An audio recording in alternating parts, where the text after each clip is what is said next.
ನಮಸ್ಕಾರ. ಸ್ವಲ್ಪ ತಡವಾಗಿದ್ದಕ್ಕೆ ಕ್ಷಮೆ.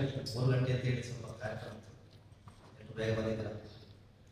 ಮಂಗಳೂರು ಮಹಾನಗರ ಪಾಲಿಕೆಯ 2025-26 ಮುಂದಿನ ಬಜೆಟ್ಗಾಗಿ ಎಲ್ಲ ಹಿತೈಷಿಗಳ ಸಾರ್ವಜನಿಕರ ಸಲಹೆ ಮಾರ್ಗದರ್ಶನ ನಾವು ಕೂಡ ಸಭೆಯನ್ನು ಕರೆದಿದ್ದೀವಿ. ತಮ್ಮ ಸಲಹೆ ಅಭಿಪ್ರಾಯಗಳನ್ನು ತಿಳಿಸಬಹುದು. ಈ ಒಂದು ಸಭೆ ಪ್ರತಿ ವರ್ಷ ನಡೆಸ್ತಾ ಇರ್ತೀವಿ. ಬಟ್ ನಾವು ಕೆಲವರು ಪ್ರತಿ ವರ್ಷ ಬಂದು ಇಲ್ಲಿ ಮಹಾನಗರ ಪಾಲಿಕೆಗೆ ಯಾವ ರೀತಿ ಖರ್ಚು ವೆಚ್ಚ ಕಡಿಮೆ ಮಾಡಬಹುದು, ಯಾವ ರೀತಿ ಸಂಪನ್ಮೂಲವನ್ನು ಕ್ರೋಢೀಕರಿಸಬಹುದು ಹೇಳಿ ಹೇಳ್ತೇವೆ. ಬಟ್ ನಾವು ನೋಡಿದ ಪ್ರಕಾರ ಕಳೆದ ಒಂದು 12 ವರ್ಷದಲ್ಲಿ ನಾವು ಹೇಳಿದರಲ್ಲಿ ಒಂದೇ ಒಂದು ವಿಷಯವನ್ನು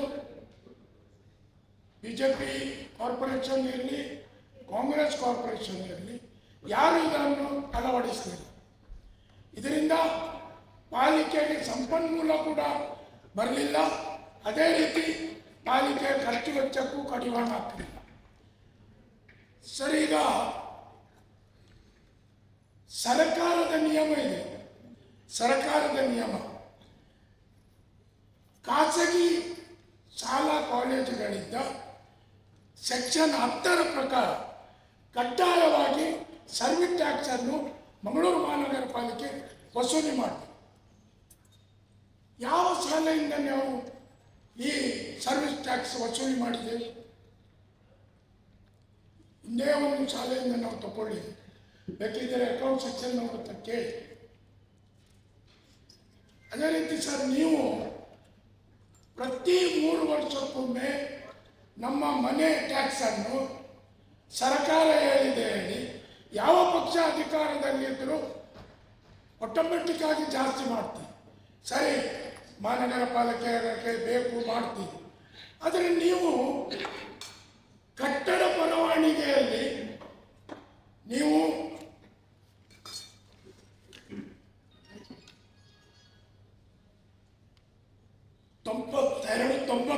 ರಲ್ಲಿ ಜಾಸ್ತಿ ಮಾಡಿದ್ದು, 92-93ರಲ್ಲಿ. ಆನಂತರ ನಾವು ಮೀಟಿಂಗ್ನಲ್ಲಿ ಹೇಳಿದ ನಂತರ 2002ರಲ್ಲಿ ಪುರಾಭಿವೃದ್ಧಿ ಶುಲ್ಕವನ್ನು ಮಾತ್ರ ಪರಿಷ್ಕರಣೆ ಮಾಡಿದೆ. 92-93ರಲ್ಲಿ 5 ಪೈಸೆ, 10 ಪೈಸೆ, 20 ಪೈಸೆ ಇತ್ತು. ಈಗ ಅದು ಯಾರಿಗೆ ಕಾಣುವುದಿಲ್ಲ. ಆದರೆ ನಮ್ಮ ಕಟ್ಟಡ ಪರವಾನಗಿಯಲ್ಲಿ ಇವತ್ತಿಗೂ 20 ಪೈಸೆ, 40 ಪೈಸೆ ಲೆಕ್ಕದಲ್ಲಿ ನೀವು ವಸೂಲಿ ಮಾಡ್ತಾ ಇದ್ದೀರಿ ಹೇಳ್ತೇನೆ. ಆದರೆ ನಮಗೆ ನೀವು 3 ವರ್ಷಕ್ಕೊಮ್ಮೆ 15% ಸರ್ಕಾರ ಹೇಳಿದೆ ಹೇಳಿ ಜಾಸ್ತಿ ಮಾಡ್ತೀರಿ. ಇದು ಯಾಕೆ ಮಾಡುವುದಿಲ್ಲ? ಇದೇನು ಬಿಲ್ಡರ್ಸ್ಗಳದ್ದು ಮತ್ತು ಪಾಲಿಕೆ ಅಧಿಕಾರದ್ದು ಅಪವಿತ್ರ ಮೈತ್ರಿ? ನಮಗೆ ಕೇಳುವವರಿಲ್ಲ, ನಾವು ಯಾಕೆ ಕೊಡಬೇಕು? ಯಾಕೆ ಮಾಡುವುದಿಲ್ಲ? ಸರಿ, ಇವತ್ತು ನೀರಿನ ಬಿಲ್ ನೀವು ಜಾಸ್ತಿ ಮಾಡ್ತೀರಿ, ಮತ್ತೆ ಕೇಳಿದರೆ ಹೇಳ್ತೀರಿ ಇಡೀ ಕರ್ನಾಟಕದಲ್ಲಿ ಮಂಗಳೂರಿನಷ್ಟು ಕಡಿಮೆ ಬೆಲೆಯಲ್ಲಿ ಯಾರೂ ನೀರು ಕೊಡುವುದಿಲ್ಲ. ಸರಿಯಪ್ಪ, ಇರಲಿ. ಕವಿತಾ ಸಲೀಂರವರು ಮೇಯರ್ ಆಗಿರುವಾಗ ಒಂದು ದೊಡ್ಡ ಮಟ್ಟದಲ್ಲಿ ಒಂದು ಈ ನೀರಿನ ಬಾಕಿ ಇದ್ದದ್ದು ವಸೂಲಿ ಮಾಡಲಿಕ್ಕೆ ಒಂದು ಡ್ರೈವ್ ಸ್ಟಾರ್ಟ್ ಮಾಡಿ ಭಾಳಷ್ಟು ಹಣ ವಸೂಲಿ ಆಗಿತ್ತು. ಆವಾಗ ಕೇವಲ 16 ಕೋಟಿ ರೂಪಾಯಿ ಬಾಕಿ ಇದ್ದ. ಸರಿ, ಇವತ್ತು ಕೇಳಿ, ನಿಮ್ಮ ಎಸ್ ಆಗಲಿ ಈ ಇದ್ದರೆ ಇವತ್ತು ನೀರಿನ ಬಿಲ್ 60 ಕೋಟಿ ರೂಪಾಯಿ ಬಾಕಿ ಇದೆ. 60 ಕೋಟಿ ರೂಪಾಯಿ. ನಮಗೆ 500 ರೂಪಾಯಲ್ಲಿ 1000 ಬಂದರೆ ಇಲ್ಲಿ ಕೇಳುವವರಿಲ್ಲ, ಹೇಳುವವರಿಲ್ಲ. 3:30 ನಂತರ ಎಲ್ಲ ಅಧಿಕಾರಿ ಪಾಲಿಕೆಯಲ್ಲಿ ಇರಬೇಕು ಹೇಳ್ತಾರೆ. ನೀವು ನಾಳೆ ಒಂದು ರೌಂಡ್ ಹೊಡಿ, ನಿಮಗೆ ಎಷ್ಟು ಅಧಿಕಾರಿ ಸಿಗ್ತಾರೆ ನೋಡಿ.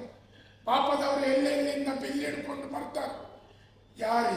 ಯಾವ ಜೈ ಸಿಕ್ಕುದಿಲ್ಲ, ಯಾವ ಸಿಕ್ಕುದಿಲ್ಲ. ಸರ್, ನಿಮಗೆ ನಾನೊಂದು ಹೇಳ್ತೇನೆ. ಇವತ್ತು ಉಳ್ಳಾಲಕ್ಕೆ ಹೊಸದಾಗಿ ಡ್ಯಾಮ್ ಆಗಿ ಅವರಿಗೆ ನೀರು ಹೋಗ್ತದೆ. ಅವರು ನಮ್ಮನ್ನು ಅವಲಂಬಿಸಿ ಇರಬೇಕು ಹೇಳಿಲ್ಲ. ಆದರೆ ಉಳ್ಳಾಲದವರು ನಮಗೆ 2,54,00,000 ರೂಪಾಯಿ ಬಾಕಿ ಉಂಟು. ಅದನ್ನು ಯಾರು ವಸೂಲಿ ಮಾಡುದು? ಅವ್ರು ಕೊಡ್ತಾರ? 1,54,00,000 ಉಳ್ಳಾಲ ಪಂಚಾಯತ್ ಬಾಕಿ ಇದೆ. ಮುಲ್ಕಿ 1,03,00,000.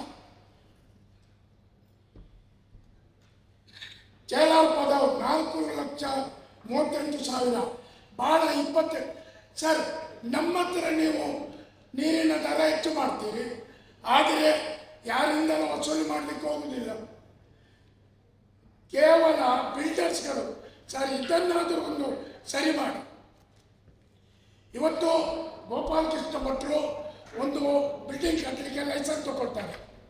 ಅವ್ರಿಗೆ ಲೈಸೆನ್ಸ್ ಗೋಪಾಲಕೃಷ್ಣ ಭಟ್ ಹೇಳಿಕೊಡ್ತಾರೆ. ಅವ್ರು ಕನ್ಸ್ಟ್ರಕ್ಷನ್ನಲ್ಲಿ ತಗೊಳ್ತಾರೆ. ನಿಮ್ಮವರು ಅವರಿಗೆ ಮಧ್ಯದಲ್ಲಿ ಬಿಲ್ ಕೊಡೋದಿಲ್ಲ, ಏನು ಕೊಡೋದಿಲ್ಲ. ಅವರ ಬಿಲ್ಡಿಂಗ್ ಆಗ್ತದೆ, ಅವ್ರ ಫ್ಲಾಟ್ಸ್ ಆಗ್ತಾರೆ, ಅಲ್ಲಿ ಅಸೋಸಿಯೇಷನ್ ಆಗ್ತದೆ. ಇವರು ಕನ್ಸ್ಟ್ರಕ್ಷನ್ಗೆ ಕೊಟ್ಟ ನೀರಿನ ಬಿಲ್ ಕೊಡದೆ ಅದು ಲಕ್ಷಗಟ್ಟಲೆ ಬಾಕಿ ಉಂಟು. ಲಕ್ಷಗಟ್ಟಲೆ ನೀವು ತರಿಸಿ ಬಿಲ್ ಬಾಕಿ ಇರುವವರು ಎಷ್ಟು ಬಿಲ್ಡರ್ಸ್ ಲೀಸ್ಟ್ ಸಿಗ್ತದೆ. ಪುನಃ ಅವರಿಗೆ ಇನ್ನೊಂದು ಬಿಲ್ಡಿಂಗ್ ಕಟ್ಟಲಿಕ್ಕೆ ಗೋಪಾಲಕೃಷ್ಣ ಭಟ್ರಿಗೆ ಕನೆಕ್ಷನ್ ಕೊಡ್ತಾರೆ. ಎಲ್ಲಿ ನೋಡಿ ಸರ್, ನಮ್ಮ ಅಂಗಡಿ ಮಾರ್ಕೆಟ್ ಎಲ್ಲ ಬಾಡಿಗೆಗೆ ಕೊಟ್ಟಿದೆ. ಆ ಅಂಗಡಿ ಬಾಡಿಗೆ ಕೊಟ್ಟದನ್ನು ಅದನ್ನು ನೀವು ಅವ ಎಷ್ಟೋ ವರ್ಷದ್ದು ಬಾಕಿ ಇಡ್ತಾನೆ, ಅವನಿಗೆ ಬಡ್ಡಿ ಇಲ್ಲ. ಅದೇ ನಾವು ಮನೆ ಟ್ಯಾಕ್ಸ್ ನಮ್ಮದು 2024-25 ನಾಳ್ದು ಮಾರ್ಚ್ ತನಕ ಇದ್ದರೂ ಕೂಡ ಮೇ ನಂತರ ನಮಗೆ ದಂಡ ಆಗ್ತಿತ್ತು. ಆದರೆ ನಮ್ಮ ಬಾಡಿಗೆಗೆ ಇರುವವ 5 ವರ್ಷ ಬಾಡಿಗೆ ಕೊಡೋದಿದ್ರು ಅವನಿಗೆ ದಂಡ ಇಲ್ಲ. ಹೋರ್ಡಿಂಗ್ ಸರ್, ಕಳೆದ 20 ವರ್ಷದಿಂದ ಹೋರ್ಡಿಂಗ್ ಇದು ರೇಟ್ ಪರಿಷ್ಕರಣೆ ಆಗಲಿಲ್ಲ. 20 ವರ್ಷದಿಂದ ಇದು ಅವರಿಗೆ ಬಡ್ಡಿ ಇಲ್ಲ, ಏನಿಲ್ಲ. ನೋಡಿ, ಖಾಸಗಿಯವರೊಬ್ಬರು ಮಂಗಳೂರು ಮಹಾನಗರ ಪಾಲಿಕೆಗೆ ಅವರ ಖರ್ಚಿನಲ್ಲಿ ಡಿಜಿಟಲ್ ಸರ್ವೆ ಮಾಡಿ ಕೊಟ್ಟಿದ್ದಾರೆ. ಮಂಗಳೂರು ಮಹಾನಗರ ಪಾಲಿಕೆ ಯಾವ ವಾರ್ಡಿಂಗ್ 20/40, 40/60 ಕೊಟ್ಟಿದೆ, ಈಗ ಎಷ್ಟದ್ದು ಇದೆ ಅದನ್ನು ಕೂಡ ನಮ್ಮವರು ಸರಿ ಮಾಡಬೇಕು. ಆದರೆ ಇಲ್ಲಿ ಕೂಡ ಕೇವಲ ನೀರಿನ ದರ ಸಾಮಾನ್ಯ ಪ್ರಜೆಗೆ, ಟ್ಯಾಕ್ಸ್ ದರ ಏರಿಕೆ ಸಾಮಾನ್ಯ ಪ್ರಜೆಗೆ, ಬಾಕಿಯವರಿಗೆ ಏರಲಿಕ್ಕೆ ಇಲ್ಲ. ಇದಕ್ಕೆ ಒಂದು ಇದಿಲ್ಲ ಸರ್. ಈ ಬಾಡಿಗೆ ಕೊಡ್ತೇವೆ ನಾವು, ಆ ಒಂದು ಅಕೌಂಟನ್ನು ಮಹಾನಗರ ಪಾಲಿಕೆ ಲಿಂಕ್ ಮಾಡಿ ಪ್ರತಿ ತಿಂಗಳು ಅವನ ಅಕೌಂಟ್ನಿಂದ, ಈಗ ನಾವು ಮೆಸ್ಕಾಮಿಗೆ ಬಿಲ್ ಕಟ್ಟೋದು ಹೇಗೆ ಕಟ್ ಮಾಡ್ತಾರೆ ಮೆಸ್ಕಾಮ್ನವರು, ಹಾಗೆ ಅವನ ಅಕೌಂಟ್ನಿಂದ ಪಾಲಿಕೆಗೆ ಹಣ ಬರುವ ಹಾಗೆ ಮಾಡಿ, ಆಗ ಅದು ಕರೆಕ್ಟಾಗಿ ಬರ್ತದೆ. ಇವತ್ತು ನೋಡಿ, ಮಾನ್ಯ UT ಖಾದರ್ ಅವರು ನಮ್ಮ ಉಸ್ತುವಾರಿ ಸಚಿವರಿರುವಾಗ ಉರ್ವ ಮಾರ್ಕೆಟ್ ಓಪನ್ ಆಯಿತು. ಇವತ್ತಿಗೆ ಎಷ್ಟು ವರ್ಷ ಆಯ್ತು ಸರ್? ಆ ಮಾರ್ಕೆಟ್ ಪಾಳು ಬಿದ್ದಿತ್ತು. ಅದರ ಕೆಳಗೆ ಒಮ್ಮೆ ಹೋಗಿ ವಾಟರ್ ಕಾಂಡೋಮ್ ಎಲ್ಲ ಸಿಗ್ತದೆ. 6 ವರ್ಷದಲ್ಲಿ ನಮಗೆ ಎಷ್ಟು ಲಾಸ್. ಇವತ್ತು ಅಳಕೆ ಮಾರ್ಕೆಟ್, ಅದನ್ನು ಮಾರ್ಕೆಟ್ ಹೇಳುವಂದರೆ ಅವನಿಗೆ ಹುಚ್ಚು ಅಂತ ಯಾವ ರೀತಿ ಕಟ್ಟಿದ್ದಾರೆ ಏನು ಗೊತ್ತಿದೆ. ಅದರಲ್ಲಿ ಯಾರಿದ್ದಾರೆ. ಈಗ ಕದರಿ ಮಾರ್ಕೆಟ್ ಆಗ್ತಾ ಇದೆ, ಆದರೆ ನಾವು ಇಂಟರ್ನ್ಯಾಷನಲ್ ಸ್ಟ್ಯಾಂಡರ್ಡ್ ಹೇಳಿ ಮಾರ್ಕೆಟ್ ಕಟ್ಟಿದ್ದೇವೆ. ಮಾರ್ಕೆಟಿಗೆ ಆದ ಖರ್ಚಿನ ಆಧಾರದಲ್ಲಿ ಬಾಡಿಗೆ ಫಿಕ್ಸ್ ಆಗುತ್ತೆ. ಆ ಬಾಡಿಗೆ ಫಿಕ್ಸ್ ಆದಾಗ ಇಲ್ಲಿ ಅವರಿಗೆ ಸಾಧ್ಯ ಆಗುವುದಿಲ್ಲ, ಹಾಗಾಗಿ ಹೋಗ್ಲಿಕ್ಕೆ ಒಪ್ಪುದಿಲ್ಲ. ಅಟ್ಲೀಸ್ಟ್ ಉರ್ವ ಮಾರ್ಕೆಟ್ನವರಿಗೆ ನೋಟಿಸ್ ಮಾಡಿ 1 ತಿಂಗಳೊಳಗೆ ನೀವು ಶಿಫ್ಟ್ ಆಗದಿದ್ದರೆ ನಿಮ್ಮ ನೀರು ಮತ್ತು ವಿದ್ಯುತ್ ಸಪ್ಲೈ ಕಟ್ ಮಾಡ್ತೇವೆ, ಆಗ ಹೋಗುವುದಿಲ್ಲ. ಇಲ್ಲಿ ಯಾರು ಮಾಡೋದಿಲ್ಲ. ಯಾಕೆ? ಮಹಾನಗರ ಪಾಲಿಕೆ ಚುನಾವಣೆ ಬಂತು, ಓಟ್ ಬೇಕು. ಅದಕ್ಕಾಗಿ ನಮ್ಮ ಕೋಟಿ ರೂಪಾಯಿ ಖರ್ಚು ಮಾಡಿದ ಮಾರ್ಕೆಟ್ ಪಾಲು ಬೀಳಬೇಕು. ಇದಕ್ಕೆಲ್ಲ ಯಾವಾಗ ಸರ್? ಇನ್ನೊಂದು ನೋಡಿ ಸರ್, ಮೊದಲು ನಿಮಗೂ ಗೊತ್ತಿರ್ಬೋದು, ಮೊದಲು ಯಾವುದೇ ರಸ್ತೆ ಡಾಮರ ಆದರೆ 2,000 ಡಾಮರ ಆದರೆ ಒಳಚರಂಡಿ ದುರ್ಗಿಟ್ಟು ಕೆಳಗೆ ಇರ್ತದೆ. ಅದನ್ನು ರಸ್ತೆ ಮಟ್ಟಕ್ಕೆ ತರಲಿಕ್ಕೆ ಎಸ್ಟಿಮೇಟ್ ಆಗ್ತಿತ್ತು 8,000ದಿಂದ 9,000. ಅದು ಖಾಲಿ ತೆಗೆದು ಕಾಂಕ್ರೀಟ್ ಹಾಕಿ ತರೋದು. ಕಳೆದ 5 ವರ್ಷದಲ್ಲಿ ನೀವು ವರ್ಷ ಕಮಿಟಿ ಅಂದಾಜು ಕೊಟ್ಟು ತೆಗೆದು ನೋಡಿದರೆ ಎಲ್ಲವೂ 4ರಿಂದ 5 ಲಕ್ಷ ರೂಪಾಯಿ. ಇವರು ಬರೆಯುವುದಂತ ಹೇಳಿದರೆ ಅದನ್ನು ಸರಿ ಮಾಡಲಿಕ್ಕೆ ಮತ್ತೆ ಒಳಚರಂಡಿ ಜಾಲ ವಿಸ್ತರಣೆ. ಸರ್, ವಿಸ್ತರಣೆ ಎಲ್ಲಿ? ಯಾರು ನೋಡ್ತಾರೆ? ಕಾರ್ಪೊರೇಟರ್ ನೋಡ್ತಾರ? ಮೇಯರ್ ನೋಡ್ತಾರ? ಕಮಿಷನರ್ ನೋಡ್ತಾರ? 9,000ದಲ್ಲಿ ಆಗುವ ಒಳಚರಂಡಿಯ ಒಂದು ಮ್ಯಾನುವಲ್ ಇದು ಎತ್ತರಿಸಲಿಕ್ಕೆ 4.5 ಲಕ್ಷ ರೂಪಾಯಿ. ಅರ್ಥ ಉಂಟಾ ಸರ್? ಸರ್, ಇನ್ನೊಂದು ನೋಡಿ, ಡಿವೈಡರ್ನಲ್ಲಿ ಗಿಡಗಳಿಗೆ ನೀರಿಗೆ ಹೇಳಿ ಒಂದು ಪೈಪ್ ಆಗ್ತಾ ಇತ್ತು, ಇದೆ, ಅದು ಒಳ್ಳೆಯದು.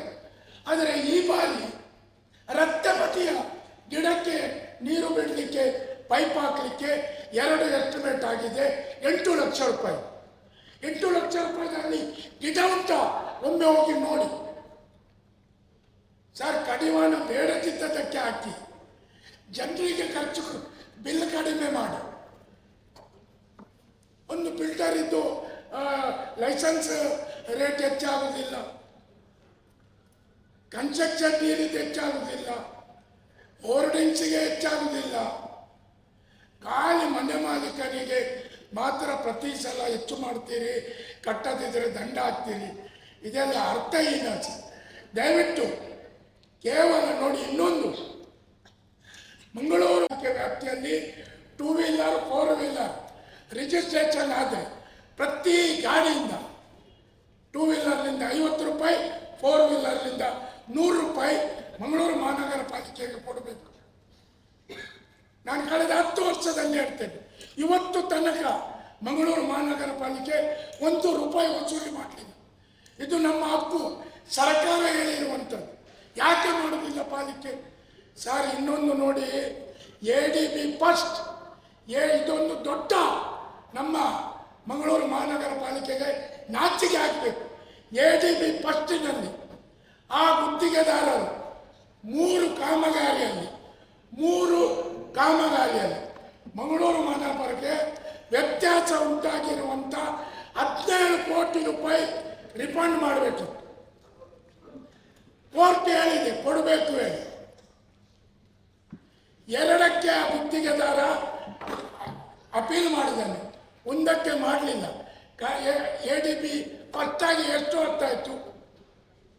ನಾನು ಅದನ್ನು ಕೊಟ್ಟಿದ್ದೇನೆ, ಆಯುಕ್ತರಿಗೆ ಕೊಟ್ಟಿದ್ದೇನೆ, ಲಾ ಆಫೀಸರಿಗೆ ಕೊಟ್ಟಿದ್ದೇನೆ.